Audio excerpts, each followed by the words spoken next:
allegiance to the flag of the United States of America and to the republic for which it stands, one nation, under God, indivisible, with liberty and justice for all. First item on the agenda is the RAMS in doc permit application. Gary and Stephen are excused. They don't have time left for me to finish this topic. So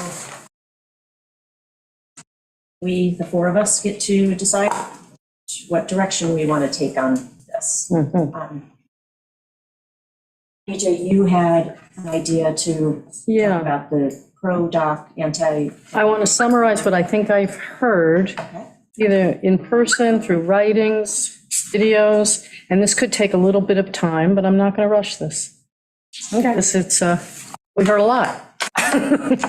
So, from people who don't really want this dock approved, I've heard that the launch is a new and expansive use, that it violates code. Let me just silence this. Sorry about that. It violates code in that it would be a commercial dock in an AA residential zone. Increased traffic would degrade the code. Wetlands permit, it would be required. 2 Hinkley's can fit on a 40-foot dock. Other words, excessive use. It will be outsized for the area. It will destroy eelgrass beds. That it's really a type 1.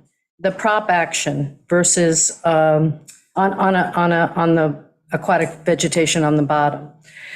There was a video that we viewed that had various things pointed out to us about use over the last summer. It was 17 minutes long. My anchoring prohibited, that their boats came dangerously close to paddlers, that there was a catamaran with a rafted boat to it at the mooring.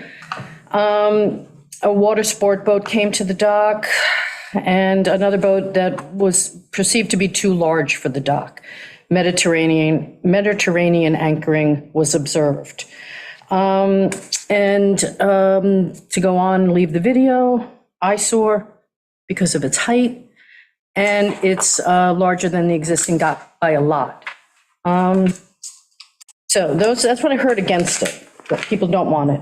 What I heard for it, and what I saw a little bit documented actually, is that it's well-run, that it's been a good neighbor, that the launch is actually an improvement and not an expansion. Ram Island Association is a rogue organization. That there was an involuntary discontinuance of the dock when the sale took place between the Bennetts and the Eklunds. And if that argument is to be considered, that it would be actually allow for the resumption of a pre-existing non-conforming use, because that taking of the dock was involuntary. And just throwing this out here as all things that were mentioned. Too shallow for outsized boats, so the cove really won't change very much. Again, these are people 4. There's 800 feet of waterfront. There's an entitlement to use, almost a riparian right, I think is what we would call it. Plenty of non-conforming docks on Shelter Island. And the increased traffic is not going to be because of the dock. It's because Shelter Island has increased traffic. So that's sort of my summary of what I think we heard from the public. I think I'd like to hear if you guys think I forgot anything important in that. Jim, I have your list. I think that's pretty. Say you added. I added a few things. I did. Yeah. I did. From my handwritten notes.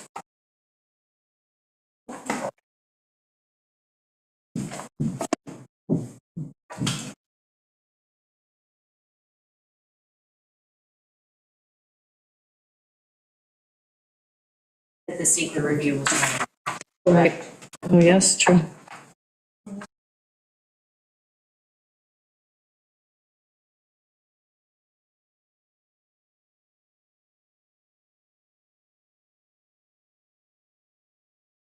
That the walkway is another separate application. Yes, So right. It's not Requiring part, wetlands. not part of today's Yes. discussion Yep, whatsoever. that's right. Yes. So that's something, and then also we have to deal with the transfer of the easement. Correct.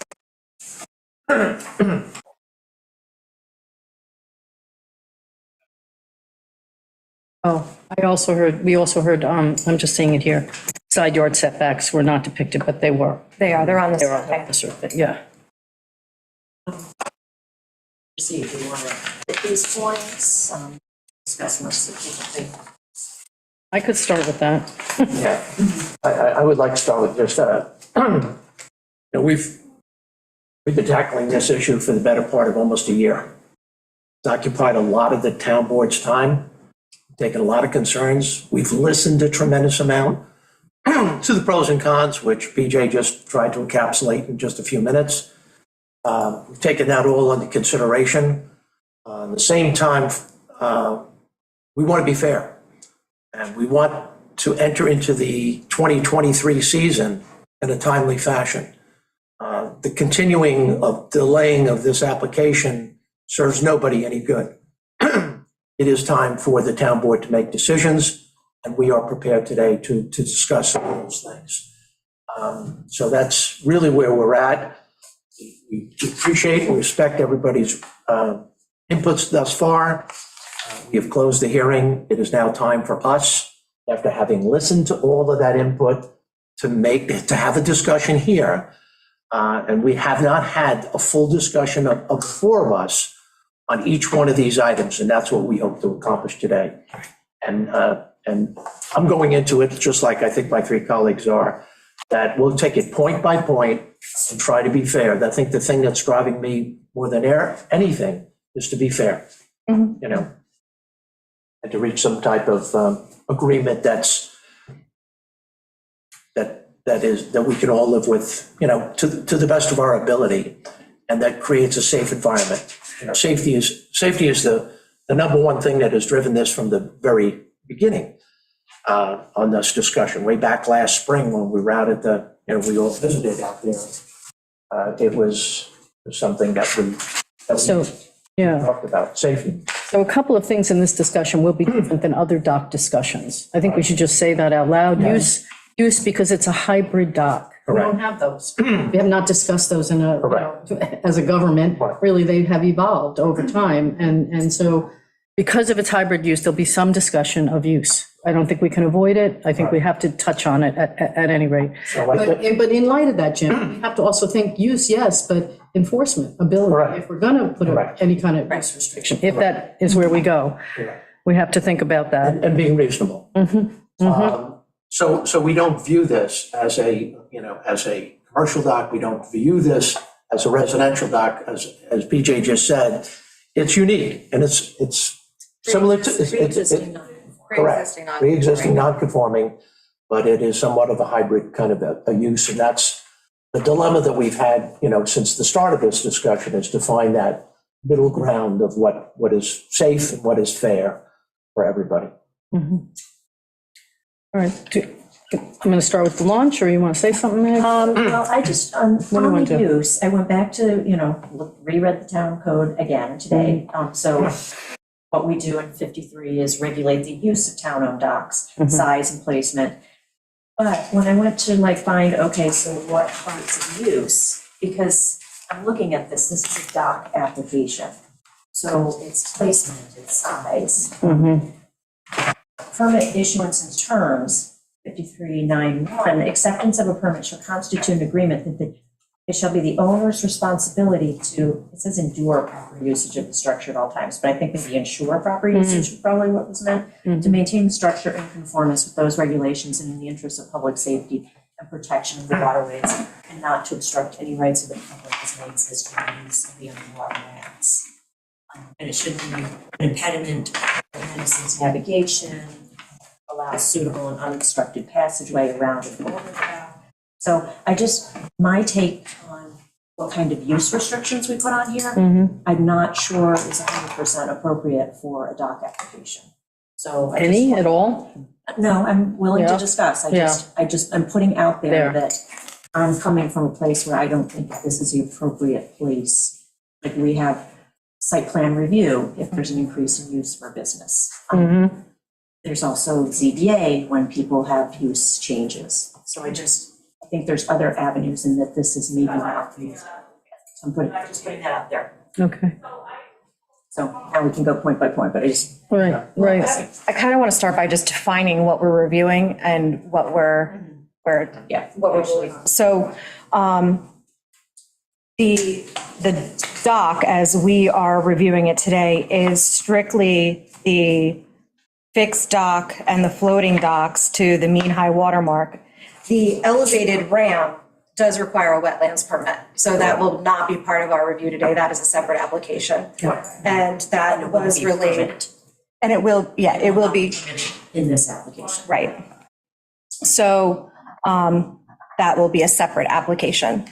And I believe our attorney has already relayed that to their attorney. Quite some time ago. And there's precedent of that with other applications. We had it happen a month ago with another application. That's right, in down South Ferry Hills, yeah. Yeah.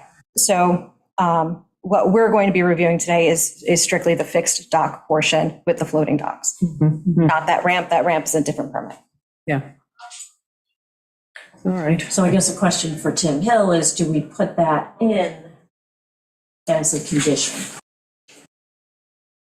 Or because it's a completely separate application, we're only permitting. Yeah, I think we're only going to To the permit main that, part. you Okay, know, all right. so any other construction that heard, yeah. Yeah, I'm trying to I make mean, sure. without the ramp, it could be utilized the same way it was during the summer of 2022, Yeah. you know, without the ramp. Yeah, because there's So access stay on and off the beach and yeah. Once that wetland application is approved, then it, you know, then it can change. You know. One thing I did want to comment on, when we originally went out there last spring, the end of May, beginning of April, one of the things we went out there with is originally we were looking at we were actually looking at the new application as a dock that was going to be situated in front of the gazebo. And that was the original thing, you know, when we went out there. It wasn't the Bennett dock, it was that. And then I think after that, it was decided that moving, you know, making use of the Bennett dock was favorable for one big reason. It goes back to safety. It removed the boats away from the swim area because it moved it further south, away from that significantly. I thought that was a positive thing. I think that we, you know, kind of all agreed on that. Aesthetically, it was better, you know, obviously for people who's sitting up on the lawn, looking out at the water. But I think the thing that impressed me most was the safety factor, that it moved it further away from the swim area, which was important. I'd also like to point out that we do have a complete application. We do have the environmental assessment that was submitted. We do have the corrected letter from the DEC with the appropriate measurements. There were typos in the original. They did correct that and submit that to us. So we do have a complete application. That was another question that did get posed. So yes, we have seen. Yeah. Correct. Right. We do have everything. So So to start. I wanted to start with my first point, because it was, I think, brought up the most of all the objections. The launch, here's use again, we're going to come right to use, is a new and expansive use.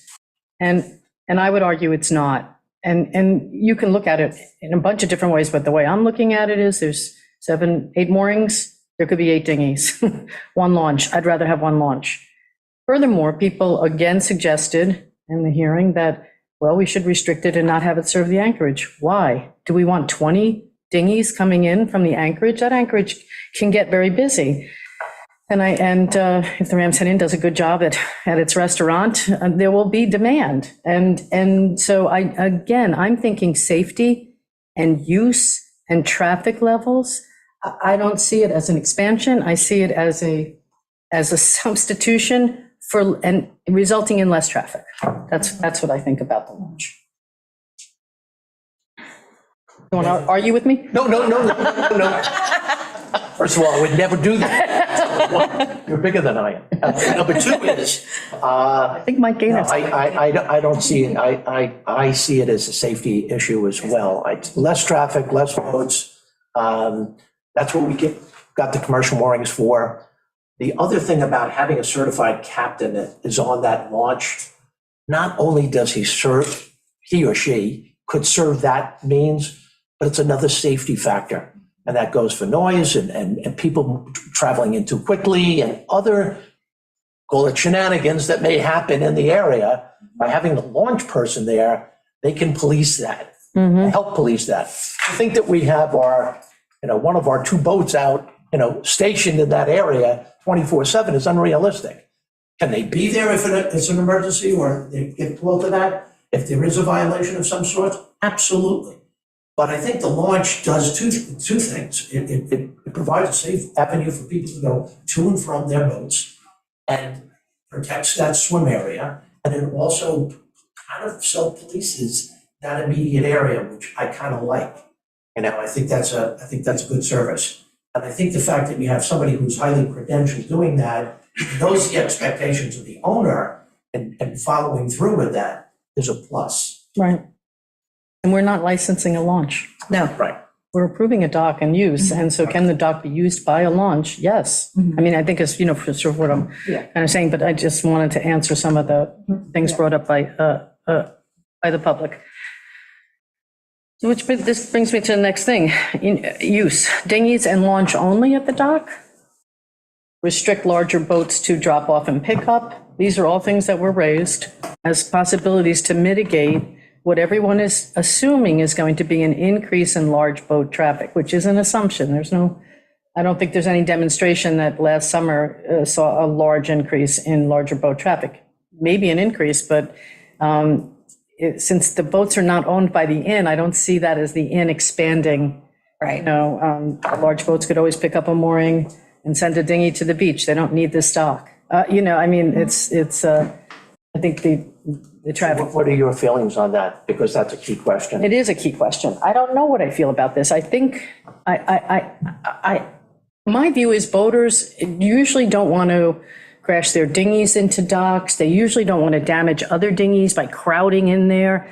Boaters tend to be they want to protect what they have. They don't want to use them irresponsibly. So I'm not sure that we add anything by saying, oh, only certain this, that, and the other thing. I certainly know rafting at the dock, certainly, of big boats. But if it's primarily used, it seems, as a dinghy dock and drop off for bigger boats, dinghy and launch dock. Well, also if a bunch of big boats park on the dock all day, it's going to preclude others from joining. So, Right. I mean, You kind of limit your own. the business would access. want to say, hey, you're taking up more space than. Use the mooring. Yeah. I like a medium ground there where, if, again, captain is busy, if the 8 moorings, commercial moorings were all taken and a large boat came in and dropped off their parties and then moved out to a approved anchorage area, waited for people to go to dinner, came back in and picked them up. Okay, I can go with that. I'm not big about bringing the large boats in and having them tie up in that area. No, I think minimizing that amount of traffic in that area is key for safety. And I just think that, again, it's a balancing act here, folks. And on one hand, I just talked in support of something. On the other hand, I said, but with it reason. My thing that drives my reasoning is that, no, I think having large boats tied up, that's not the purpose of what we wanted to see there. That would represent to me an expanded use. Having them come in, though, to drop off a party of 10 or 12 people from a larger boat and then moving out to an approved anchorage area, I can see that. Okay. Again, we're supportive of, and I think I clearly remember Andrea's here, but stating the fact that for every commercial mooring that was used, we average about 4.5, people per. So if you multiplied 8 by that, it was 36 more people for dinner. And if you're serving 2 sets of dinner, that could be as many as 70 plus people or 72 people in for dinner. That is helping support a business. Are we in the business of helping business support business? Absolutely. Absolutely. We have a responsibility, not just to the Rams Head, but to all businesses to be supportive. So I think that's fair and something that we should, and that was the reason for those 8 commercial moorings. And there is a lack of water there. I was going to say the depth of the water there is going to prohibit extremely large boats from coming in just by its very nature. So, it's kind of self-prohibitive. So you're not going to get, an 80-foot boat in there. Right. So if we talk about pickup drop-off there, that to me leads to this question of, just say we say, that's how you use it. Yes. But how do you limit that? How do you enforce that? Well, I think it's a discussion that, an agreement that we have with the owner, that is, in the old days, I guess it was a handshake. Today, I think everything needs to be put in writing. So I think, here are the do's and here are the don'ts. And to the best of our ability, we try to monitor that, to the best of our ability. It's a true understanding, it's a compromise, it's being fair, and it's number one thing that's driving our decision is safety. Anyway, I think that's, to me, the most important thing. I think that, I think you can put these things in writing and have a clear understanding. If, by the way, something changes, PJ, down the road, 5-10 years down the road, then it's and there's looking for an additional use of that dock or somehow, well, come back, and then we'd have to look at that. But for right now, I think there should be some parameters, fair parameters that we can all live by. That to me is very helpful. So. Yeah.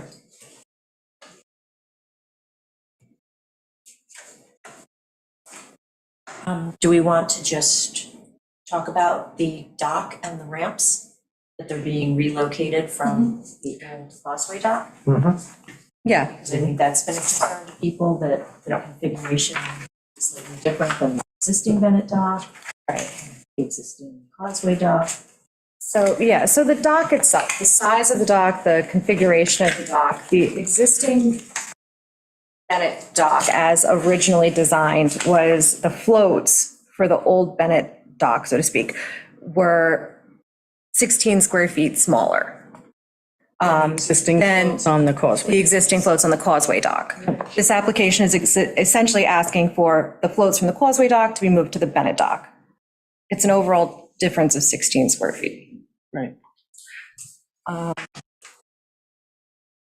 We sure on that?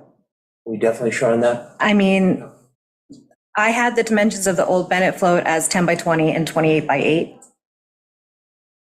Did you have something different? I don't have those in front of me, and that's why I asked, to have those present. So I wanted those exact measurements, I think Amber. I think Amber's going to go see that, because that is a key point as well. And I, Okay. so let's get it right. Yeah. Let's look at exactly what was on the Causeway dock, exactly what was on the Bennett dock, and exactly what we're looking to put on this Right. new dock application to allow. Again, being reasonable, if it's look at 16 square feet, if those numbers were correct, that's, it's negligible. If it's, considerably 10 times, 20 times larger than that, it's 160 square feet or 200 square feet difference, that's something we have to discuss. Something we can look at. Do you have the Causeway dock dimensions? The old Bennett's 10 by 20 and 28 by 8. 10 by 20. Again, 28 by 8. and 28 by 8. That's 200. Two 24, 224? 424 is 24 versus 424? 40. versus 440. That's what I That was my remember. recollection, but Yeah. always good to redo the math. Yep. Short-term memory degradation. What? Short-term memory degradation. So Just, let's say for it's a those. less than 4% increase. Yeah. To me, that's de minimis. Yeah. Is de minimis. So if these numbers hold up, I agree with that. What about the reconfiguration of them? Is that? It does, when I looked at it in terms of in line with other docks along that shore, to me, it does not protrude very much. That's point number one. Point number two, it's the last dock in a line. So it's not, it's different to me, and what comes after it is land. If you keep going straight, you'll come to the causeway. It's different to me than if it's a dock that comes out a little bit further and you're the first dock in line. Sure. I think then you're increasing the chance for, an accident. So I don't consider the configuration to be problematic. Yeah. No, and it's, To me, it would be more that rationale, I think, that was used on the reconfiguration, the way you place them on the end of the fixed dock, safety.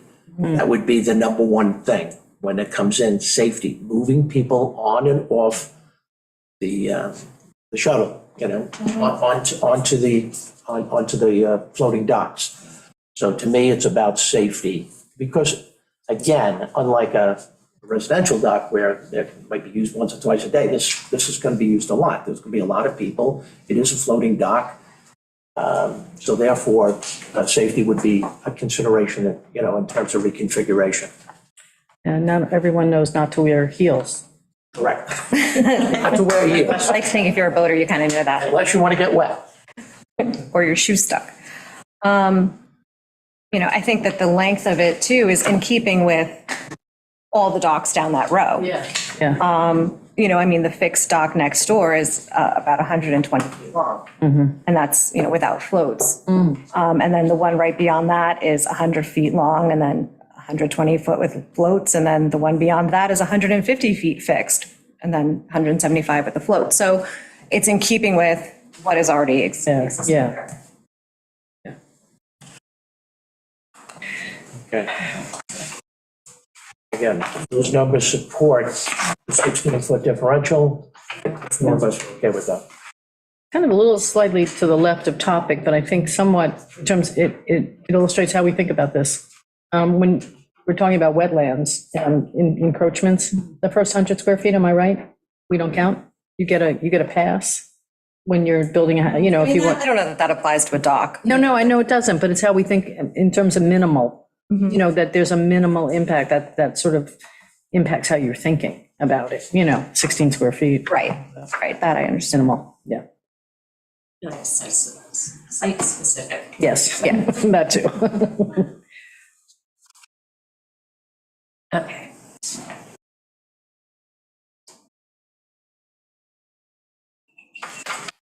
So I'm going back to the easement question. Is this predicated on the fact that the easement It's extinguished. It extinguished? has to be because of who applied. Yeah, It has to be owned by the person who applied for it. yes. Entity, I should say. Yeah, and that's a question for Tim to help us out with.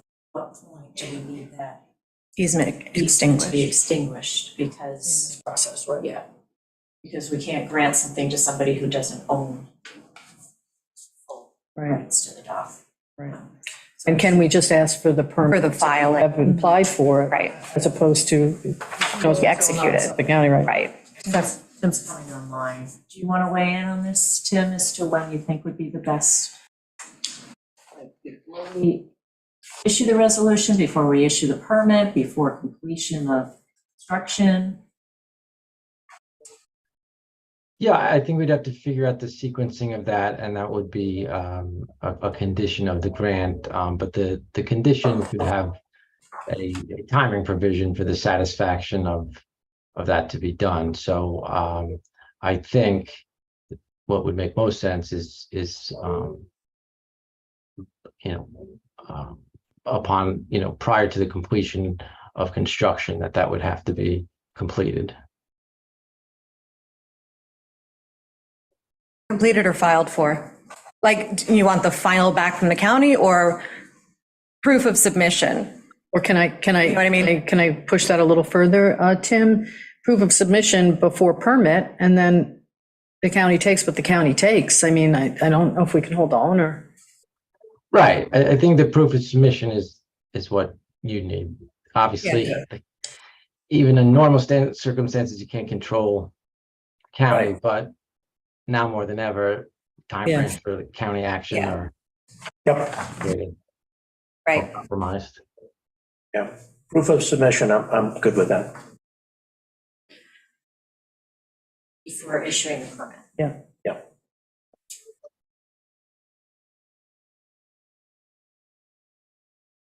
And then the other stipulation would be that if this dock is approved, this would be the sole dock for use by the Ram's Head Inn. No other dock would be allowed to be used by the Ram's Head Inn, just this dock. Just this dock, right. Absolutely, That is a given. yeah. But as I said, I don't want to be redundant, but I'll say it one more time since we're here. That was something that when we came out in the spring, and we were all gathered Jack was out there, our attorney was out there, 4 or 5 members of our town board were out there. If Nora was out there, we agreed that that would be the situation, that we were looking for one dock. And if we could get this Bennett docket up and running, again, we have no control. It's being litigated about the Causeway dock, but that's just something that we deem to be, I didn't use the word unsafe. I heard the word unsafe, echoed continually because of the distance that people would have to travel at night, particularly back and forth, it's probably be a 400 or 500 foot walk in the mid pitch black, which is unlit. So just got but it just it's worth. Yes. Wanted one dock, and that's the sole dock. Okay. Back to use, right? Yeah. Mediterranean anchoring. The idea that you're going to put an anchor out and stern to the dock. I see that as actually not safe and not good for the environment. And it shouldn't be permitted, I don't believe. There's also, the one thing I did see on a video submission was, in a stiff westerly wind, there was a boat trying to dock, not stern to, just trying to dock, and threw out an anchor, a beam, on its beam to try to hold it off the dock as the wind was pushing it to the dock. I think that's amateur writ large, but it happened. It just, that's not a good technique. If you can't come to the dock, go to the mooring. I mean,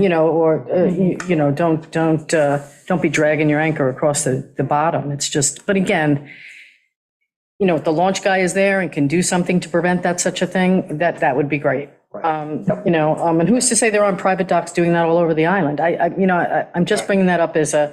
Right. Well, that might be something to address in our larger code. Right. Town code as a whole may want to prohibit that style of docking or that style of anchorage usage. I don't know.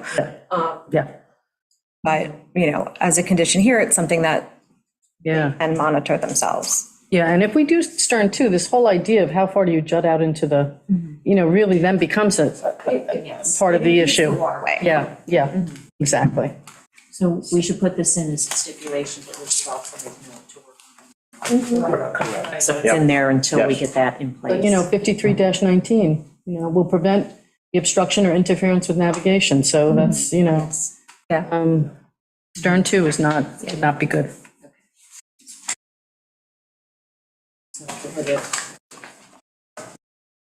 Mediterranean docking or Stern two. stern docking.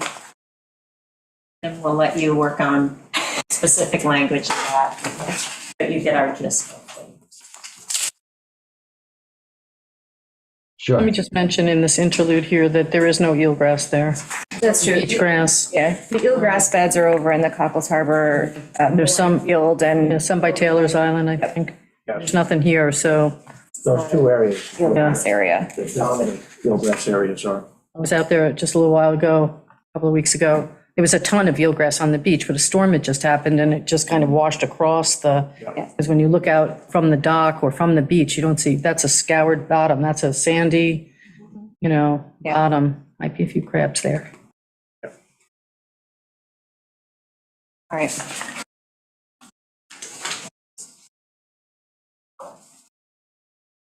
Any other concerns?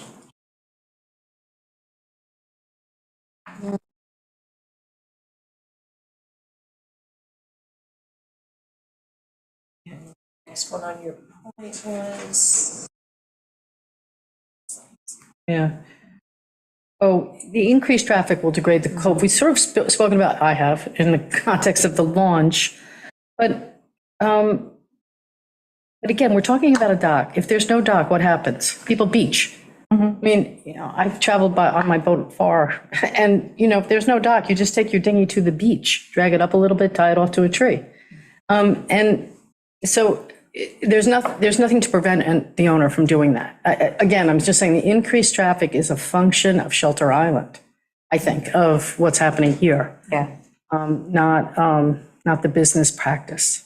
Well, and we have seen that in the comprehensive plan. There has been an increase in island population, in island visitors in the summer, just in general. Yeah. We've we've grown. Yeah. We've seen an increase in visitors and residents. And so, and we've seen it in all areas of the island, not just Cockles Harbor, but in West Neck and, Deering Harbor. So this is not unique to this area. No longer the best kept secret. No. I mean, and if this restaurant did 150 covers in a night and all of a sudden they're doing 200, we don't do anything. That's not, expansion of a pre-existing. That's just, it's just growth. It's growth. Yeah.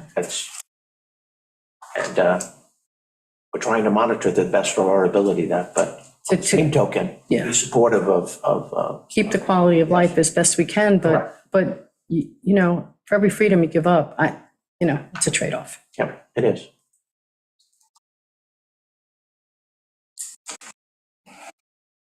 Well, those were my major concerns, and everybody's addressed. For my notes one more time. Interesting, we talked about the wetlands permit. I think we have some decent consensus here. Okay, so just to confirm. For the dock itself, the 85-foot fixed dock by 5-foot wide, no one has a problem with that. No. The ramp that's 20 by 6, nobody has a problem with that. Ramp, The ramp is not in this. Not that ramp, the metal one that goes to the Metal floats. one that goes. Yeah, yeah. Not the 70-foot elevated to the, No. Thank you. Nobody has any problem with that. and then the configuration of the floats in an L with a 20 by 6, and then I'm sorry, I read the wrong number for that aluminum ramp, my bad. And then the configuration of the floats in the L with the 20 by 6 going to the 40 by 8. Does anyone have an issue with that? no. Okay. All right, Lighting, right? There's lighting, right? Lighting. that is a good question. I don't know why that just flashed. Thought I noted it before, but again, I want to make sure. I mean, that can be put in there. Yeah. Dark skies compliant. Yeah, dark size comparison. Look at something very, very minor with that, not All right, well, super well lit, but something that just, It would essentially just light the footboard so Correct. people walking down the dock itself can see. we'll just kind of make sure that that's there.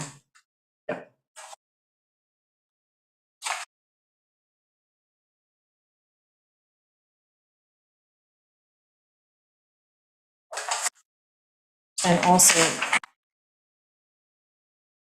brings up the question of electric and water. I don't remember, do I remember seeing that? Hold on, give me a moment. Water use there could be problematic in terms of. It's transient in and out, so is it even needed? No, I don't think it does. And I think you end up with more problems of leaking and burst hoses and things of that nature. But I was just trying to remember if it was asked for in the application. I don't remember it being after the application, to be honest with you.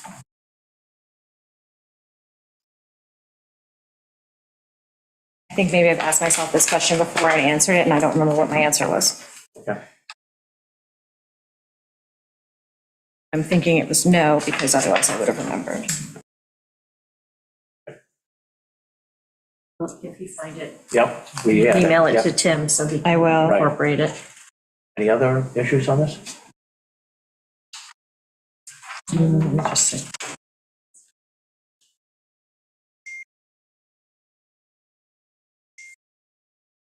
Oh, well, do we want to, also brought up was the idea that there are now water sports taking place. Do we, I didn't see any there's nothing taking place in the mooring field or close to the beach if people are getting picked up at the dock. Well, that's not a business run by the Ram's Head Inn. If it was, that would be an expansion that would require a different permit. So, no, you can have anybody pick you up from a public dock. I don't see that being something that we can regulate, who's allowed to pick up who from what dock on. Right.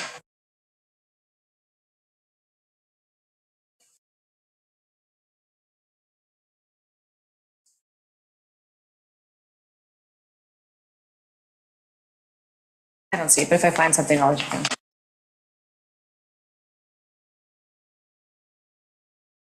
So then the only thing, still have a question on is, where did you end with boat size? Hmm, We didn't. Okay, did with a big sigh. all right. Boat size and length of stay. We've agreed that size is sort of limited by depth Right, and size of the dock right. and people's cautionary nature. Mhm. Length of stay is Jim's, Yeah. is Jim's concern. Well, I mean, that's challenging to regulate, Yeah. you know, so I think it's in the, Town code, let's see if I can find it.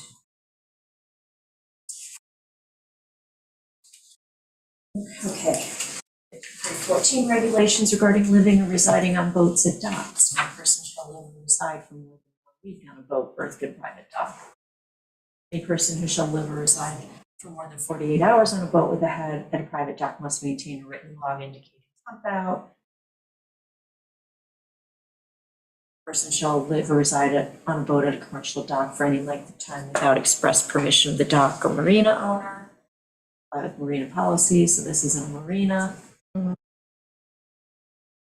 right, In the zoning regulations, 133.7, there is this, again, we're talking a hybrid dock, so it doesn't completely apply, but private dock shall, no more than 2 boats shall be accommodated with bathing, mooring, docking, accessory parking, so long as said boats are not used as residence. So no more than 2 boats. I'm comfortable with. Yeah, but it's also a dinghy dock. right.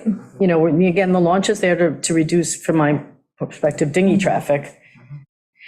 That's for something in, strictly a residential use.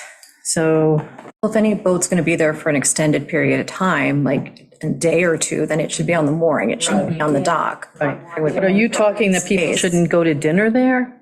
But Amber's response, Overnight, yeah, I was thinking of overnight as being an extended. you were saying pick up and drop off only, if I'm correct. I would like to see that, but I guess if the 8 commercial moorings were filled with 8 boats, there's only 2 choices that you have, or 3. Don't go to dinner there. Go to another anchorage area Yeah. and be taken back, or tie up there. What would you tie up there for a few hours? Comfortably a few hours.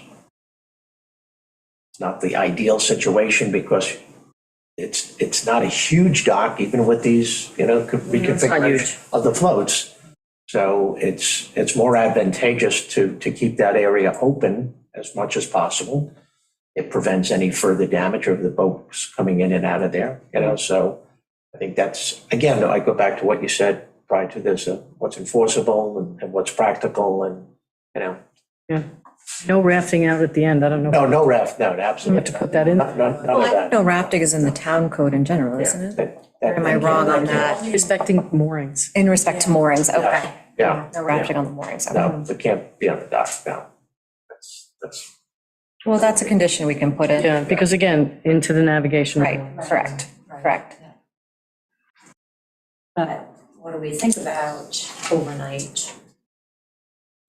I don't see someone coming in, staying at the inn and keeping their boat. But then I would say the boat should be on the mooring overnight, not on the dock.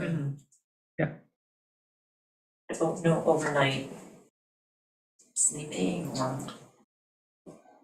residing, do we want to limit that? You do. I feel like that's a little, yes, just. yeah, I little bit on the use. I think that would be some type of expanded use in my eyes. Yeah. So I'm not in favor of that, Yeah.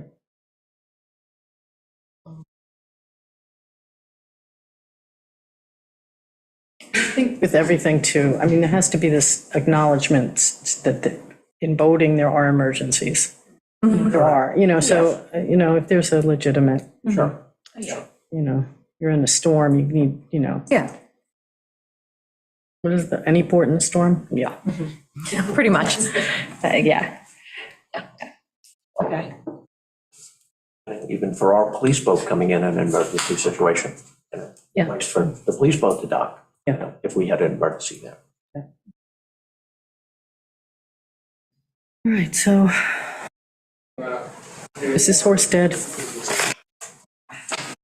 Yeah, I'm just looking through some of the notes to see if there's anything that we missed, but I think we have a decent understanding. I know seeker review keeps being brought up over and over again.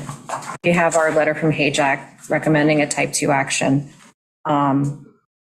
In our discussions, I thought that we kind of felt it was a type 2 action. Any residential dock is a type 2 action. This is a hybrid dock, but it's more of a transfer of use from one dock to another dock. Correct. So, you know, that, And a net reduction And- in the, and a reduction of docks in the area. So, you know, I would agree that it's a type 2 action. Yeah. You might, Tim, we might want to put something in, like, I don't know if you can think of every conceivable condition from now for the next 10 years. So if, if we all agree on the basic 4 or 5 conditions and we put those in writing, any other further change of use would be a change of condition, which would require coming back to the town board for approval. So that's a safeguard in there that just helps everybody. If we notice there's a change of use somehow, and, other than what we've agreed to, of course, you can't think of everything. And times do change. And I think it's fairness on both sides to say, hey, listen, we're seeking to do this additional thing. Well, let's look at that additional thing and we'll handle that differently. I don't know if you can anticipate every possible change over the next decade. So we're trying to be fair. We're trying to cover what we've seen in the past. But I would like something put in there in the final resolution that says that, any new type of thing would require a new approval, treat it, come back to the town board for approval for a new use of that. we'll see if Tim thinks that's even entertainable. Okay, all right. No, I'm not Okay. sure we can entertain. Okay, all right. I feel that might fall under site plan review. Right. Okay, Yeah, the only other thing from HAJAC's secret review was, out of an abundance of caution, I recommend the town determine if the proposed review qualifies as a marina. Which it does not. It's not a marina. Not Which it a does marina, not. it's not the applicant is No. asserting that it's a marina. No. And in a way that, that's how the organization, Yeah, it's yeah. not a marina Correct. facility. Right, yeah.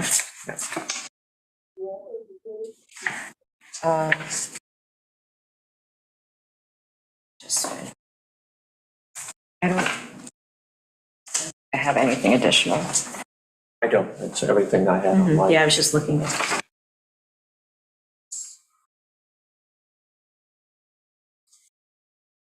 So, Tim, we will, as I can summarize what I have, don't need to put in the required wetlands application because it's just not going to be included in this permit. We want proof of submission before issuing the permit that the easement has been applied for. It's sole dock to be used by the Ramshead Inn, the Mediterranean or Stern to the docking. Dark skies compliant lighting, electricity is allowed but not water, no overnight sleeping, and no rafting of boats on the dock. And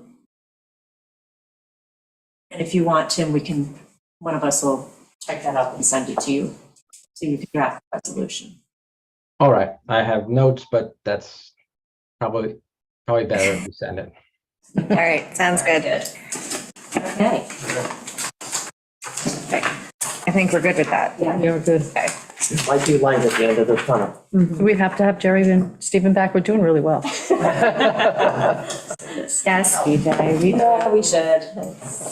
Even so- So we'll take a couple minutes to bring the supervisor back in with town attorney. Right. There'll be no public comment on the We're going to pod. continue along with the work session, before we entertain anything else.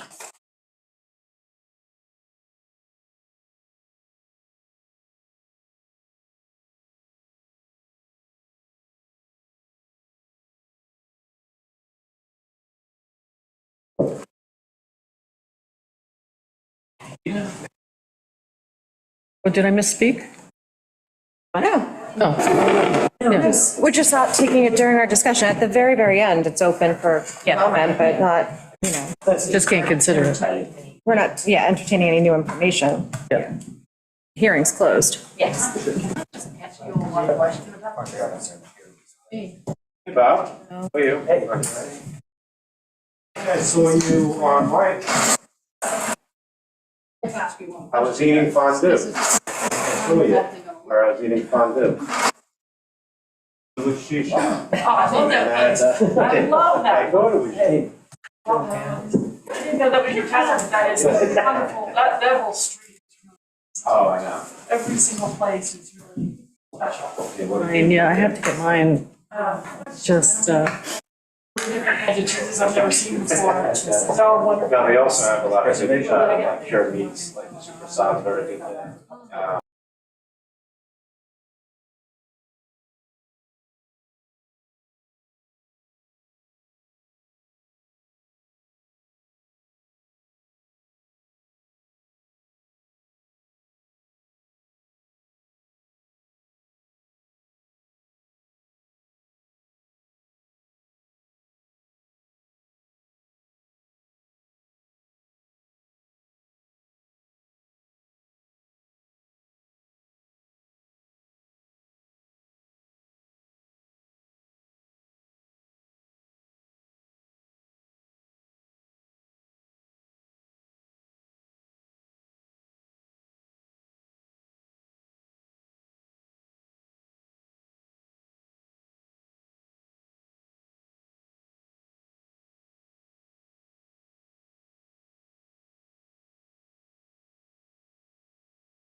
Beautiful redevelopment.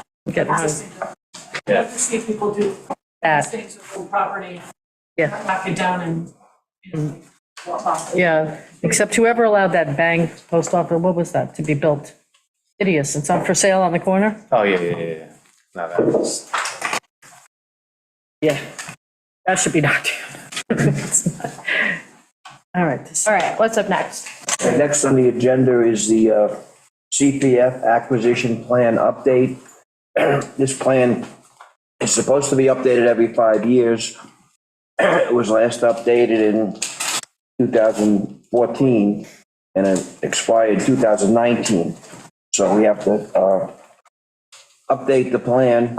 I made some notes on some things. I think CPF has to update. yeah, Yes, yeah, I just want to. Requesting guidance. guidance. From the board on what we want to see. Because we've mentioned that we are maybe going to shift emphasis. You know, we've brought on this discussion, is what I'm trying to say, In with meetings with CPF. Fred Thiel, who authored this in the first place, he said, you know, the needs that we had 23 years ago and the needs we have today have somewhat shifted. Yeah.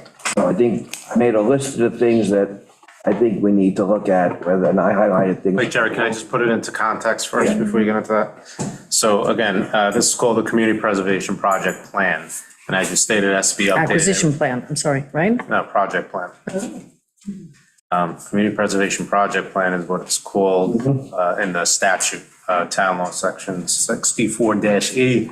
Okay, And it has to be updated every 5 years, and that's, Jerry, as you said, Fred Thiel, because things change, that's why you have to, it's not a should, it's shall. Yeah. Every 5 years.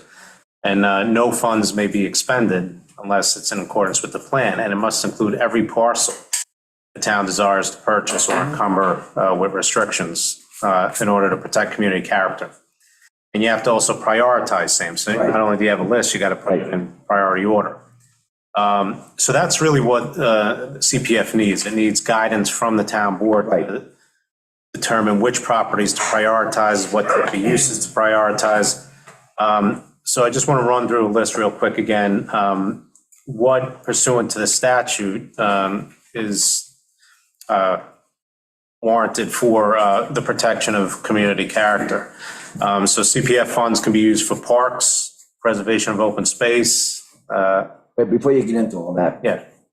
we have two documents. One is the acquisition plan that is expired, and then you have your 64E which is current with everything in it. Yeah, I was gonna get, So just, let me, okay. just follow me on this. Yeah. So number one, we need to redefine allowed uses. And one of the changes in that was, in the purpose of this plan, they added preservation of community, this, they meaning the state. Yeah. Preservation of community character shall also include the protection and improvement of the quality of all water resources. So that, all the other ones you were gonna read are still active, but that's an additional. Yes, yes. And Protection and what of water resources, protection it's and? protection of all water resources. And protection and improvement. of the quality of all water resources. That's, it's broad. It is.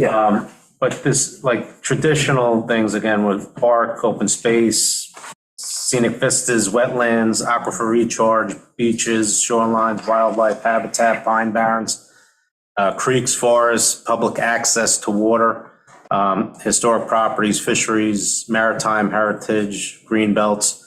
But again, now they have this protection and improvement of quality of all water resources. The one caveat on that is that you're only allowed to spend up to 20% of the CPF from water quality improvement projects. Projects, not purchase, though. It could be one and the same, and that's where we need some clarification. To me, if it is a plain reading of this statute would be that we're capped at 20%. My reading is you buy the land under the criteria you're allowed to, and the project itself comes from the 20%. Well, we need an opinion on that. Yeah, and that's why I know Fred Deal is looking to get that advisory group. This would be a perfect question to ask them, because you have those competing, provisions. So it can, I agree, it can be read what you're saying, but we have to be careful of that 20% cap and if it's implicated. But again, I think the CPF should work on updating this plan, but with your guidance. So you gotta, if you look at the plan, there's a point system that they came up with. It is Appendix E in the plan. Yep. So you're gonna have to go through that and reassign point values for different types of properties, so then they could prioritize. But if you're, right now, you think that protecting the water is utmost priority, then, you need to make that clear. Yeah. Okay, so if we take 64E, which is the state Conic Region Community Preservation Law, current through 2022. Number 6 is must adopt a community plan, which we're doing. And they must list every project, every parcel which is necessary to be acquired in town in order to protect community character. Such plan shall provide for detailed evaluation of all available land use alternatives to protect community character, including but not limited to zoning regulations, including density reductions, cluster development, and list every water quality improvement project which the town plans to undertake pursuant to the Community Preservation Fund, and it shall state just how each project will improve existing quality. So clearly, the emphasis has changed from just protecting open space to water quality. Right. And there's water quality throughout this whole thing. But according to this, the plan's got to be, I don't think specific to the point of engineering it, but, different things, So again, that's going to have to come in.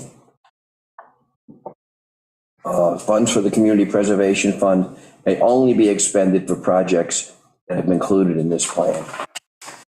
Okay, number 7 is about, if any time during the life of the Community Preservation Fund, the transfer of development rights program is established, town may utilize monies from the Community Preservation Fund in order to create and fund a central bank. So that's not dead in the water. We just make sure that stays. Dead because of. Yeah, specific. Yeah, And when we go to the county folks, we can, yeah. about that. Yeah. Okay, and the next one is, as Stephen said, update the purpose of this plan. We have to update the rating system, and we have to update the targeted list that we have is, some of it we did. Some of it needs to be Change. because it's been taken out of the formula, and some of it you have to add, it's not on there. Some new ones that we need to add. Also, we have to change it, Christina had checked for me, there are a number of parcels that were purchased after the last plan that weren't identified. So technically that was wrong, but they were all good purchases, you know, it Right. makes sense. Yeah, So we have to be sure that we're very thorough with the Right. targeted, you know, yeah. if somebody wanted to fight us on it, they could technically.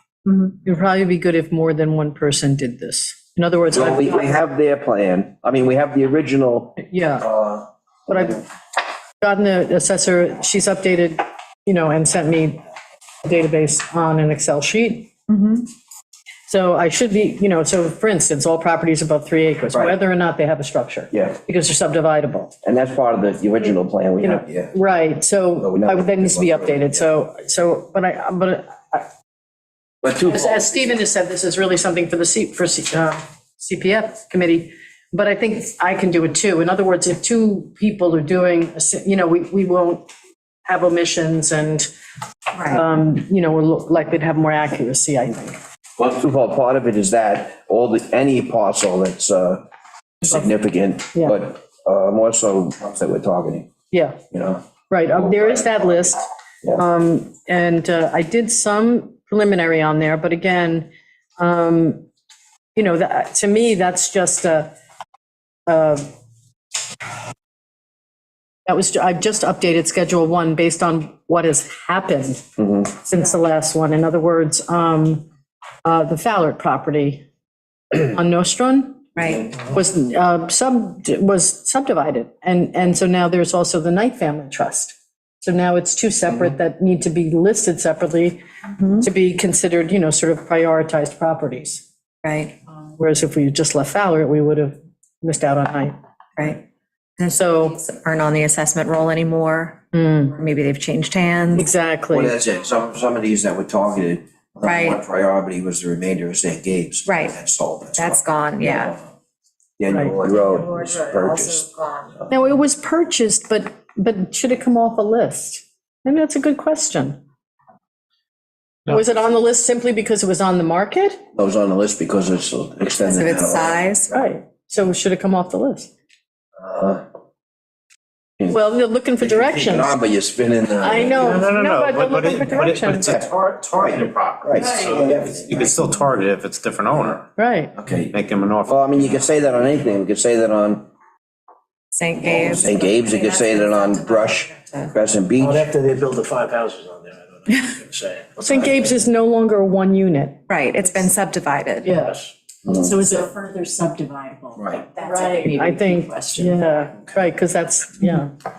Just to give you a quick, these are the ones that we bought since 2014 when this plan was put into place. Mildred Hurd Preserve, Dickerson Creek Preserve, North Monantic Preserve, West Neck Preserve, Midway on Fresh Pond, Sachem's Woods, there's 2 acres on there that the town bought, Congdon Creek Shorefront. Again, every one of them is a good purchase, but it wasn't on the list. It wasn't on the list, correct. You know, just, And some- this came up, I think we really need to. Yeah, but you don't want the list so big that it's not useful. No, this list, this is prioritized properties. Just saying. Well, you can have two lists. You can Yeah. have the list of all of them and then priorities, and then as things come up, Yeah. and you reevaluate the priority level. Right. And I really think we have to look at, because there's a section called the priority assessment system and category 1 Yes. properties. Yeah. Yeah. Category 2 properties. Absolutely, we have to. That's where the town board really has to give Yeah. insight to the CPF. CPF, yeah, this That's is, why I said, Because if you look at category 1 properties that are defined as the purchase of a fee interest in sizable land parcels, i.e. parcels of 10 or more acres in a largely natural state located near or over Shelter Island's aquifer, marine waters, watershed or wetlands, and smaller land parcels that meet at least one of the following. So you got sizable land parcels, 10 or more acres, and then smaller ones that have to meet at least one of these. One, the parcel is contiguous to other existing open space parcels. So they talk about in the plan aggregation, right? So you look at parcels that get higher priority if they're next to preserved property already. And then also, the acquisition will materially further the goals of the CPF mentioned in the introduction, i.e. protection of the aquifer, preservation of adequate open space, and preservation of community character. I think that needs further definition. The introduction needs to be fleshed out. Well, that what you're saying? and the definition of what is a Category 1 property. Right, I right. think it's too amorphous at this point. Okay. Again, and it's just to show the emphasis on water with what you just said. Preservation of community character shall also include the protection and improvement of the quality of all water resources. So it really opens up the, what you can do with the land. Does it? I don't. Improvement and protection. No, listen, it's something to be explored, Right. absolutely. Right.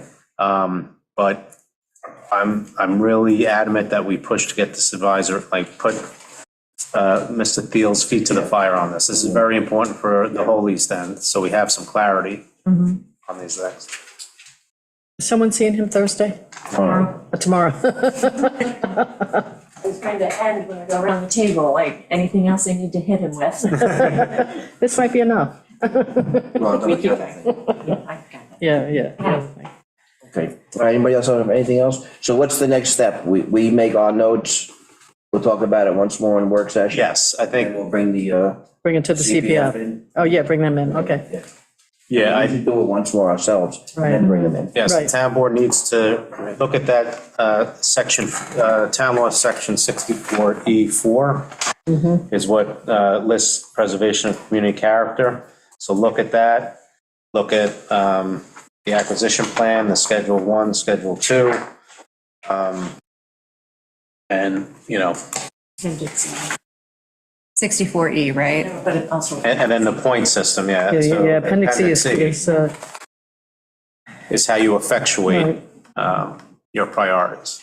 I'll try to have these lists updated, Yeah. before, certainly before next week. Yeah, and even if, you want to do it first and then send Yeah. it out to the town board and then they can Right. chime in. Right. 'Cause there might be something glaring that you all see. Right. Do we have the law in our SharePoint? That's a good question. You could, We'll make Just 60. Can we just, put 64E so we're not looking at like older versions or, if you have it printed off, it may not have the most recent changes. That we were all working off the same document. Town board SharePoint? Town Boyd SharePoint under CPF acquisition plan or whatever. Good, okay. The acquisition plan, the old one is on the CPF site. Right. Great, But just for our notes aren't, Okay, okay. anything else on this? We're going to talk about it next week again. Right. Yeah. Sounds good. Thanks, Reddy. Next on the list is the opioid grant award. The town received a grant of $100,000 for the next 3 years. The way we applied for it was $70,000 for the police department to work with the East End Drug and Task Force, and $30,000 for a social worker to address the problems. Basically, more than doubles the salary for the social worker, so somebody's been in contact with. yes. Yeah, you want to talk about it? Yeah, Chief Reed and I spoke with Paula Akam on yesterday, to just go over, because when we had interviewed her, we had talked about the fact that there was a possibility for this grant that would increase her time by 8 hours per week. And so we went over the particulars of the grant. I've reached out to the county to, we need to sign the contract, get a resolution pulled together for you to accept the grant.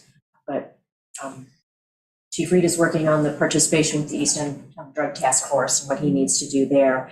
And then Paula will go ahead and start to look at specific there was money in the budget for training, so she can look at that to see what would help her in order to work with potential patients, potential at-risk individuals in the community, education, outreach. So we've got many irons in the fire going. Right, and one of the thoughts we had for the social worker was, now that we can possibly have 2 days, is commit 1 day to specific office hours and the other day to, on whatever she wants to do.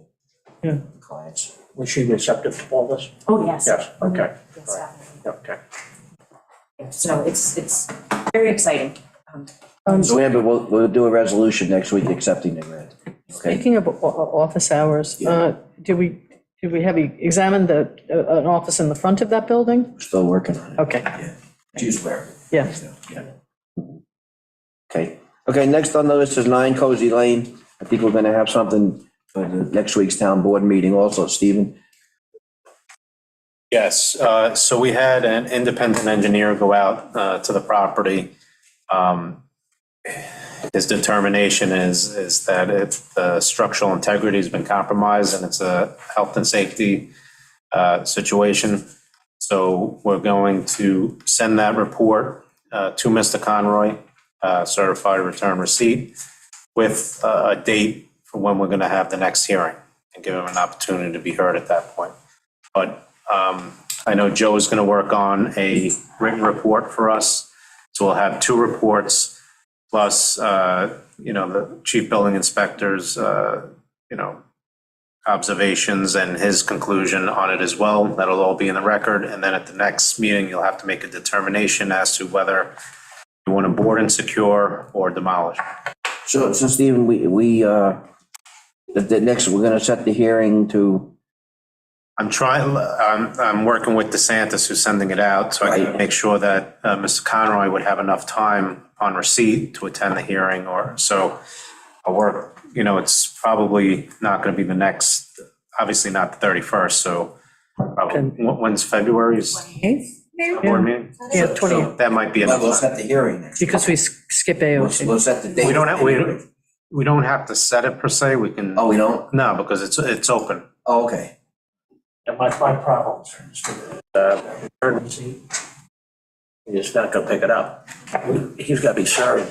I mean, something of this magnitude, we did it last time, if he's not personally served with this, he'll just claim he's never received it. He declined to pick it up the last time, so that wasn't not receiving it, that was affirmatively saying, I'm not gonna accept it. So we have that, and our code says all we have to do is certified return receipt. However, I hear what you're saying, and we will make attempts to also personally serve. I would appreciate that, but the magnitude of this, because to be very honest with you, the expectation of the neighborhood is not to board it up and fence it off. They've looked at that for 4 years. Well, and also, Jim, I think, as you said, if we had a wet, heavy snow, that roof's coming down. It continues to sag all the Yeah. time. I mean, now it's moved further over towards the living room area where it's really, really sagging. One good heavy snow, I think the roof's coming in. From the pictures from that independent inspectors that went there, somebody must have propped the door and stuck a phone in, but they didn't go inside, I'm sure, just popped the phone in. The look of that one picture says it all. Yeah. That picture is the mold inside the insulation hanging down, mold all over it. It's very telling. There's no way that house, you'd have to literally knock it down to rebuild it. You could rebuild it on the foundation and salvage the foundation, but there's nothing else. The water damage inside that house, you gotta remember the back door was open for the better part of 2 years. I mean, there were animals and critters that went inside that house. It's, Yeah, a board and secure would probably be a de facto demolition. Yes. Right. Secure and that's gonna collapse. And then, Stephen, what's the legality, we do it at our cost and then we, Throw it as a tax lien. okay. right. And he's current on his taxes. Yeah, we know that. I've Yeah. checked that all the way through. And the only other thing is the inventory of anything in the garage area, the grounds and the outside. What's our responsibility with that? If it's safe for us, we should try to salvage what we can salvage. It's my understanding that in the garage, there could be some, Yes. I wouldn't go in the house. no. No, the only 2 areas would be the outside, the kayaks and stuff on the outside of the house and things on the outside of the house, particularly the kayaks. And on the garage side, the garage looks like the only part of the house that may not be damaged where you could safely, if you could prop open the garage door, go inside, there's tractors, bicycles, tools, all kind, as you look through, there's a lot of stuff in there that's valuable that would have to be inventoried and stored someplace. Again, you could come down and claim it, Or if he doesn't claim it, that could be sold at auction and then that money used to offset the cost of the demolition of the house. Now, that's Yep. basically it. Okay. Okay? Okay, that's it on the agenda items. We'll go around the table, Meg. So comprehensive plan, we were supposed to have a meeting Monday, and that was canceled because we could not get a quorum. And we tried to reschedule the meeting for the 30th, Monday, the 30th. That will also be canceled because we cannot get a quorum. So as of now, our next meeting is February 27th. So Meg, we have the task force, which is Three of us. the three, you two and. Right, And Julia. And then you have the advisory committee. Right. Can the task force meeting get things done? We're having trouble getting a quorum? open to debate. But, I mean, the whole point of having the committee is that the committee rules in on things because they're, an extension of the public. So, I would really prefer to have a quorum and a committee. I mean, we could potentially hold public workshops with the task force leading it and as many committee members as we can get. But I mean, that being said, when it comes to reviewing the actual chapters, I would like the committee to weigh in full to the best of their ability before we take it to the public for comment, so that we're not doing the public's not, seeing the roughest of drafts. I want them to see something that has been viewed by at least 12 people And for the and most cleaned part- up before it gets to them. How far are they out of town right now? or- Yeah, right now, it's like everybody's either out of town or they have work obligations. There are things that have kind of come up I this just don't month see this, that you know. there's some health issues. There's a whole bunch of things that are kind of mitigating factors here. But, yeah, I mean, we do have our RFP out for consultants. We're waiting to hear back. We set the date for that in early February. So, we still have a little bit of time before we hear back from potential consultants. So, there are 2 new chapters out there for the committee to review, and they have been reviewing them independently. They've been putting their comments on the SharePoint document. So we are getting feedback. It's not like they're not working. It's just we're having scheduling issues and getting a quorum. So, things are moving forward. I'm hoping to roll out another chapter for February for them to review. And then at our February meeting, we'll go over 3 chapters, the demographics, the economic development chapter, and then I'm not sure which one we'll do with that, probably housing, since the housing plan has been completed. So, that's kind of where we are. And we're trying to schedule public workshops. But that's another thing where we have to get the dates out to the committee, and the committee has to get back to us with availabilities. Because, I want to keep the public engaged. I want to keep the whole process moving forward. Yeah. And that'll be easier too, once we have consultants on board to help steer the process. But, It was originally 12, you're down to 9. Right. correct, Statutorily 10. right. So it did get reduced. We did, 12 to yes, 10. because when we rebooted, we reduced it to 10 because I moved from the committee to the task force and we had 1 resignation, so then it was 10. So we did change that in Make code, sure that yeah. That wasn't part of the issue of the quorum requirements. No. Yeah, I mean, so that's kind of where we are at the moment. Hoping to pick back up in February. You think if the governor's ruling didn't go into play about the Zoom meetings? It might, no, Yeah. there's a couple of people who would probably Zoom in. Who could Zoom in? Yeah. They had work obligations, so they had to go back to the city, couldn't be Yeah. here in person. It's that in-person quorum issue that I think a that's lot of the committees are having. Well, and the other thing is, this was originally established in 2020. It's 2023. This is longer than anyone anticipated being on this committee. And so, it's a lot to ask, a 3-year, 4-year commitment to something that was supposed to be a year and a half, 2 years max. So, you kind of expect some form of burnout over time, but I don't necessarily think that's the case. I think we're just having a confluence of obligations at the moment. So yeah, comp plan, that's where we're at. Thank you. You're welcome. Anything else?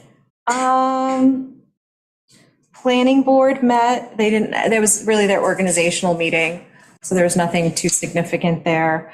We're still interviewing for clerks. Still interviewing for clerks. Green Options was canceled because we don't have a clerk. So that's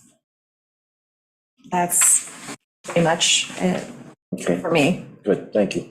Jim? Yeah, I had a bunch of cancellation of meetings, including the recreation meeting. Well, last night's recreation meeting, Bethany got sick, so she went home early and so we moved the meeting. We'll be probably meeting next week, but I did meet with the Shelter Island Health and Wellness Alliance.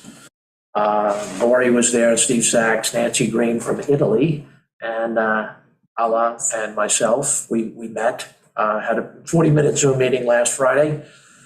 They did go over to take a look at CAST over in Southold.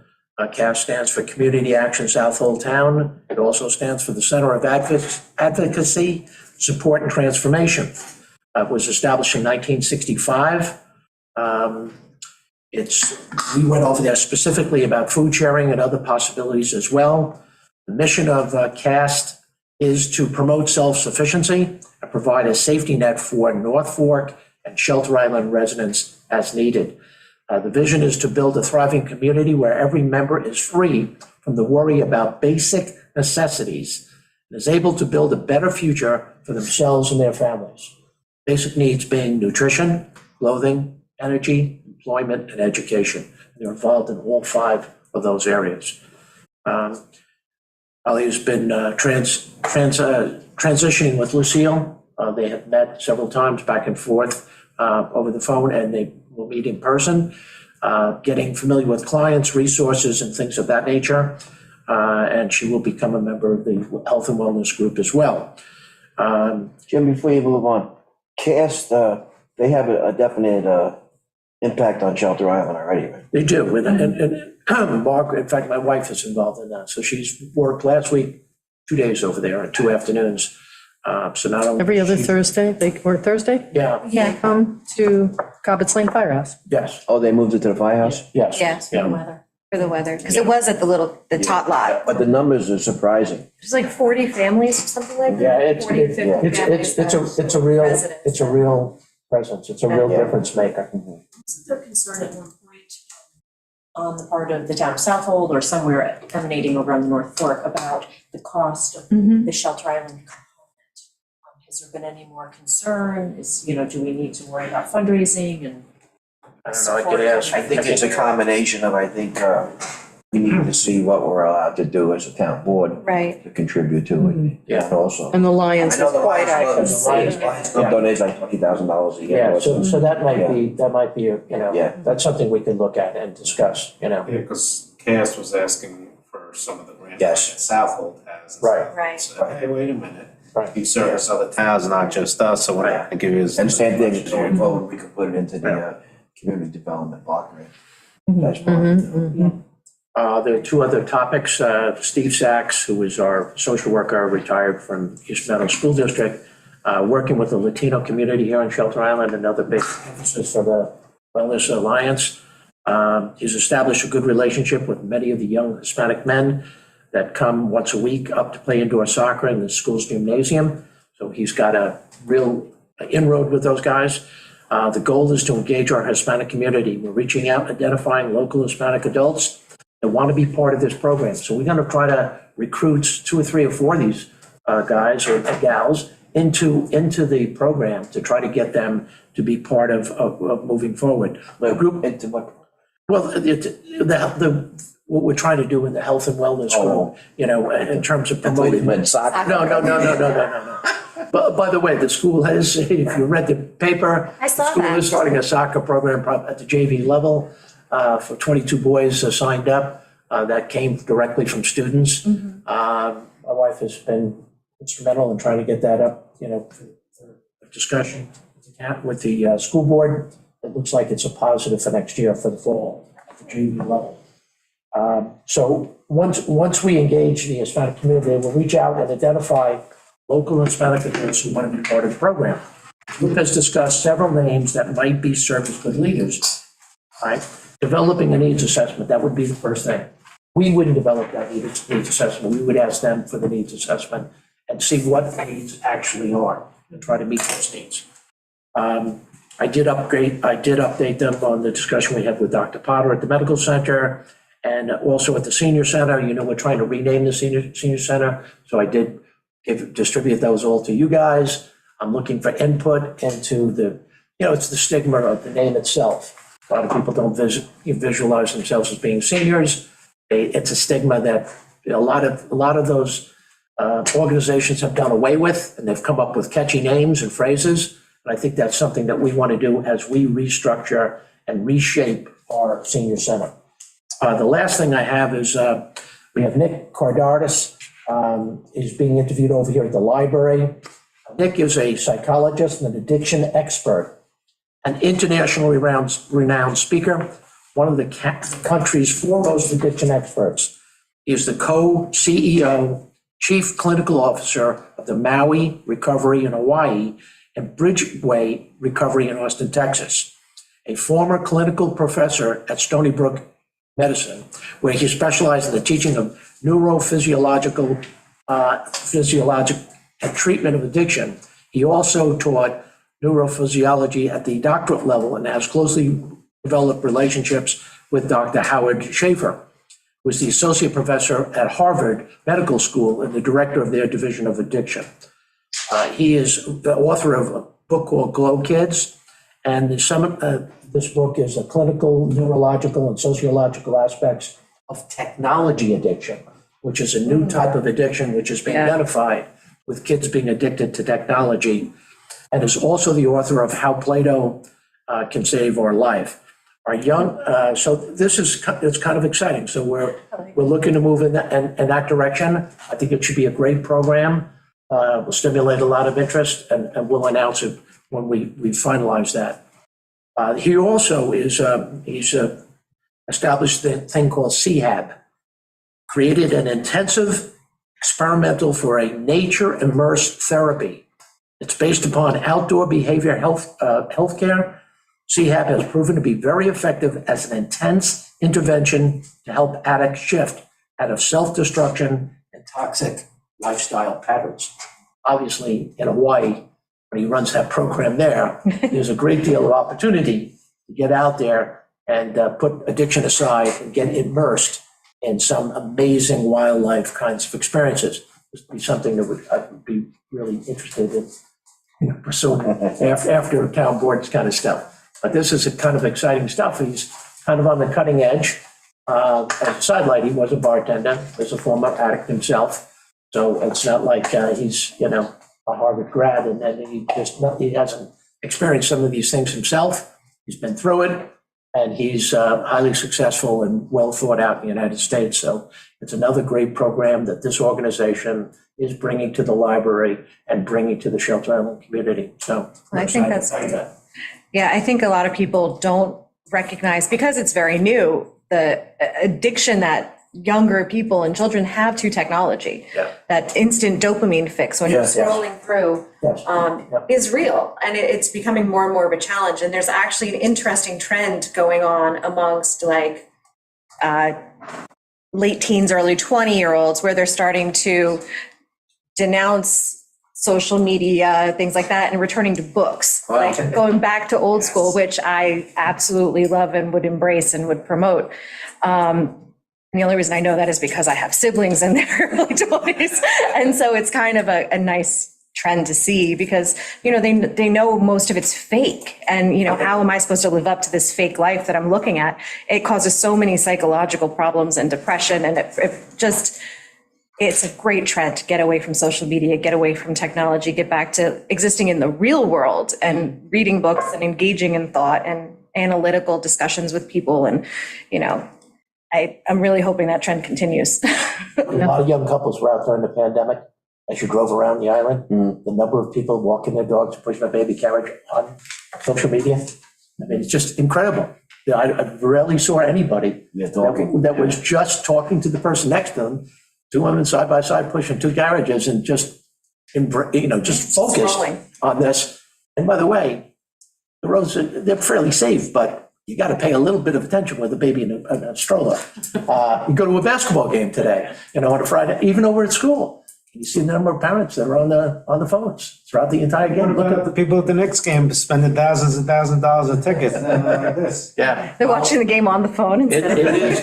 It is an epidemic, and I'm glad to see that maybe we're turning the corner here, but bringing a person of this substance here to Shelter Island and being able to have this kind of discussion for people to tune into.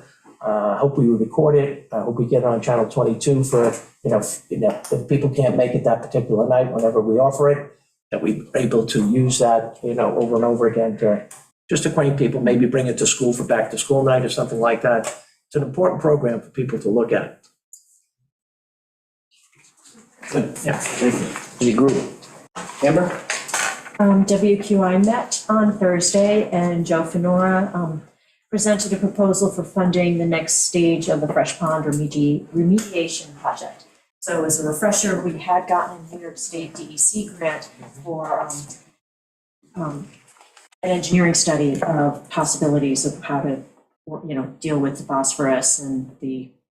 Harmful algal blooms and. Yes, and there's also another term that I can't think of. Anyways, I won't go into the science, that's up to Joe. But this would be another engineering study that needs to be done with a little bit of testing to take place. So we went to WQI because they're requesting WQI funds. It is a non-point source, wait, let me just get the right, no, it's a aquatic habitat restoration project. So it does qualify, it's planning, designing, some testing. So WQI's looked at it. I know they issued, there was a report that came to us. I'm not 100% sure if it was finalized or if it was just a circulated draft amongst the WQI committee. The hopes is that we will get that and be able to set a public hearing next week so that we can have the public hearing on February 28th. Joe and Pio Lombardo, who's also the outside consultant who was hired as part of the original DEC grant, to present to us what the project is and decide on whether or not that's a good use of WQI funds. Sounds good. Coming our way. Yep. And let's see, Right. we did the opioid grant. ZBA met, but there was nothing that needs to come back to us as far as legislative concerns or questions, so that's it. Okay. Wait, before I forget, sorry. Since you're not going to Right. East End Supervisors and Mayors, Right. I was the second on that. Does anybody else want to? When is that? It's tomorrow. Move for estates. Oh, no, I gotta be back here for, Okay, Real yeah, I was estate gonna say, transaction. We've got the Suffolk County DA, I believe, is speaking, and then also someone from the county who's going to be talking about the impact that cyber attack had on bringing the county down. So that's kind of an interesting. What time is it? It's in noon. So Tomorrow? yeah, so we have to leave here by I can go. 11:15-ish. Okay, I can go. good. And hopefully Fred will be there. Oh, yeah, I've got my list Yeah. of CPF, has he got that subgroup pulled together yet? He said. Yes, kick him in the shin. Yeah, because he said 2 weeks the last time we saw him, Yes. so that's one question. And then also, is anyone else having trouble with boards and committees and quorum requirements? Right. Yeah. Post Zoom, so, And number 3, money. yeah. Special grants out there for stuff, so. All right, good. Okay, so we'll be here and go over that. Sounds like a plan. WAC yesterday did quite a thorough review of, we're in good shape water-wise. We're still officially listed as not so great water-wise. Like but- drought? Yeah, drought adjacent. But we've gotten a lot of rain and the well heights are really close to, at, above, slightly under median for this time of year. So we're good. There's rain in the forecast. And there's rain in the forecast. The sun is out today, folks. Right, and the USGS gave us this great gift, that it's supposed to be real-time readings of well heights, throughout the year, so we really can directly correlate precipitation to changes in well levels and yada, yada, yada. It's a slow process getting this stuff online and keeping it online. So I think that's why we got it for free. I'm guessing. The Fresh Pond WQI report was discussed at length, which I don't need to rehash.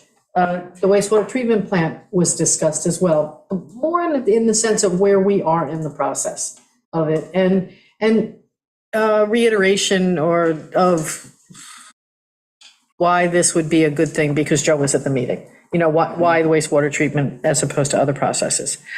And a discussion, a pretty quick discussion on to do that WAC should do an outreach, should educate the public on clean water and perhaps options if if their wells are testing high for nitrates or salt or. Yeah, they also discussed educating the public on the importance of testing your well water and knowing what your water has in it and, Yeah. being aware and kind of trying to figure out ways to raise awareness Right. for the general public, and then also ways to encourage, like somehow we need data points Yeah. for water quality. And so try to brainstorm if there's some kind of program we can set up where homeowners would volunteer data that then the town could use to assess the actual issue instead of drilling a ton of test wells and testing ourselves, which is exponentially more expensive Right. than, kind of trying to develop some kind of awareness program or seeing if people would be willing to volunteer information that they did have. But then we'd have to kind of figure out how we'd want to handle that data so that, it's private, it's people's personal information. So there's that whole side to it that we kind of need to take into account. And WAC was sort of discussing that.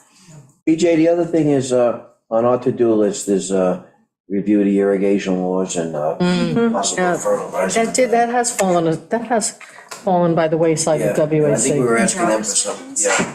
Yeah, Drought restrictions too? no, drought restrictions we did. Oh, okay. We passed Drought that. restrictions we did. Okay. Yeah, no, it's just, Counting the irrigation. Yeah. Grandfathered systems. irrigation, yeah. We haven't picked that up in a while. And they've been working on the fertilizer issue too, looking at what Nantucket has been doing with theirs. That's right. And then the other thing that they wanted to do was an educational piece on pharmaceutical disposal, not flushing your pharmaceuticals, but using the medical drop boxes at pharmacies or at the police And we station have one now. to dispose of medications instead of putting them into our ground, putting them into the aquifer, flushing them down your. There's a locked blue box at the pharmacy now. Just Correct. thinking out loud when you said about that educational piece for what they, the top 3, 4 items that they might be looking at. Thinking about the high season when people come back to the island in July or so, right around July 4th. Ranking up, identifying those 3 or 4 things, the well testing, the water testing, pumping a new septic, updating to an IA system, whatever those top items are. A colorful kind of thing that's kind of mailed, and every PO box gets it. We hand copies of the paper. We go on a little campaign to get not 10, 12, 15, 20 items. Condense it to the top 3 or 4 things that every homeowner needs to know about. Right. And just something flashy, something good. Got some time to develop that. But limit it in scope. Right. Try to get a mass mailing out to people. I think it would be money well spent in the long run to protect the environment. Yep. Lisa was working on a poster for the pharmaceutical one, just to inform people that, hey, now we do have a box Right. at the pharmacy that can take these things. Her son is a graphic designer, so he was working on something for that that's the kind of thing. specifically. Yeah. So That's- we could talk to them about expanding it in the summer season. That'd be great. Be great. And again, BJ, the whole irrigation thing came up because original intent was to grandfather existing systems for 10 years. And then let it sunset. It's 10 years, it's 13 years later. Yeah, yeah. Okay, anything else? Stephen, anything? No, Mr. Supervisor. Okay, Amber, anything we have to? No? Okay, I'll start with the papers. Julia, or anything? Nothing from me, thank you. Okay. See Julia. Okay, anybody in the audience? She's down south. Motion? Pam Demarest. Zoom meetings and everything. First of all, I'd like to make a request from Julie Lane to take a drive out to Big Ram and take pictures of the eelgrass along the shoreline there. If my pictures were not ample enough to prove. I was there. that there were Just to say, I was there. It wasn't eelgrass, it's grass. I'm just making that request. I would also like to know why, has the town board determined that the use variance is not required? Mr. Hayek said that it would only be a type 2 if there was no use variance or that it met the dimensions of this dock. Then it would appear to be a type 2 action. That has not come up. You have not discussed zoning this afternoon about this dock. Mr. And there have Supervisor, been many public, Supervisor, you really can't be taking any comments. I'm not even listening. And then again, if These she guys is gonna can't be be here. speaking to Ramsden, and we would have to leave. I would say you should But- be talking. Correct. Either one of you should be talking. shall you make that determination? Because I also want to say that there's also a pending motion to reopen the hearing, and I have not heard back on that. Pending motion. The public hearing on that is closed. I sent a letter yesterday in Yes, I regard to did, that. I'm waiting for a because- response. You said you were going to give it to council for advice. Yes, because we not accepting any further public input, written or verbal, on the public hearing. I didn't even read it, I just flipped it straight over to Timothy Hill, our attorney, so that he could make the determination whether or not it was something that we needed to pick up. And so, So that's pending.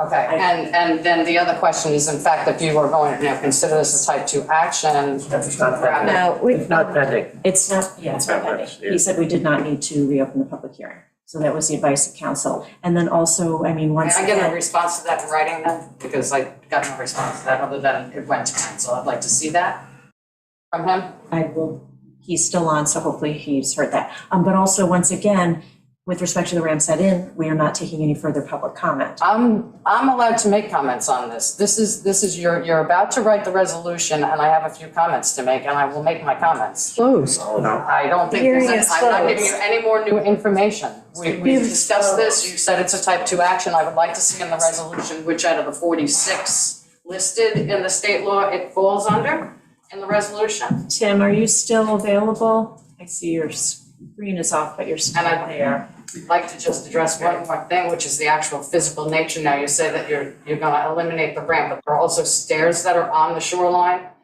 And as this dock is designed, it is not a straight dock out.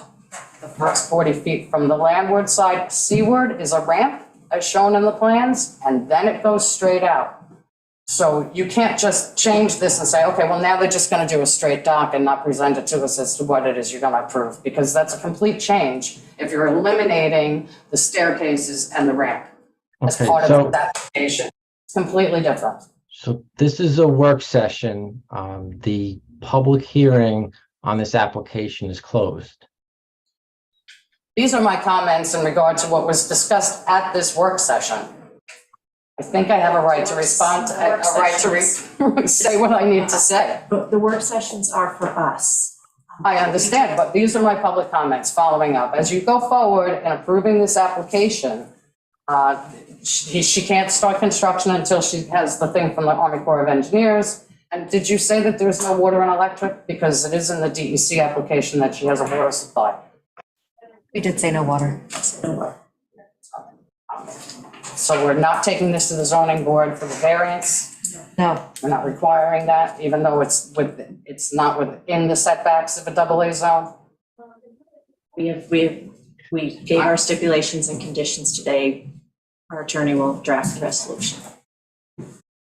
We've heard all of the public comment. Okay, very good. So it sounds like it's almost gonna be in kind in place, but I really don't see how Ms. Carter can build a dock the way it's designed up to the shoreline without now adjusting the plans. Because she's going to have a ramp up up 7.5 feet high off of the shoreline, and what's it connecting to now? How are they getting off of that dock?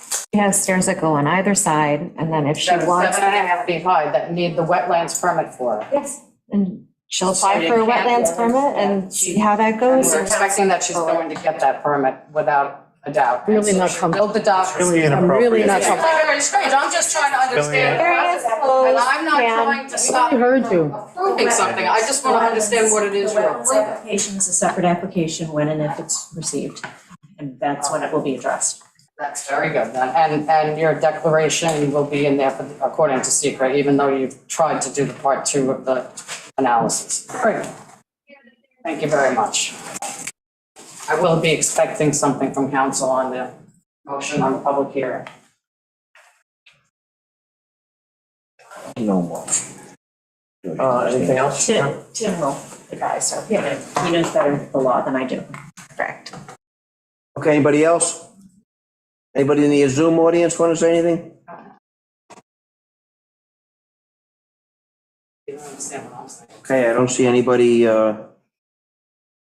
looking to say anything, so I'm gonna make a motion that we went to executive session for some interviews. Yeah. Second, All those in favor? Aye. All right, thanks, everybody. Christina, are the interviews Zoom or in person? Oh, somebody's here. Okay, all they of them, begin so at I 3?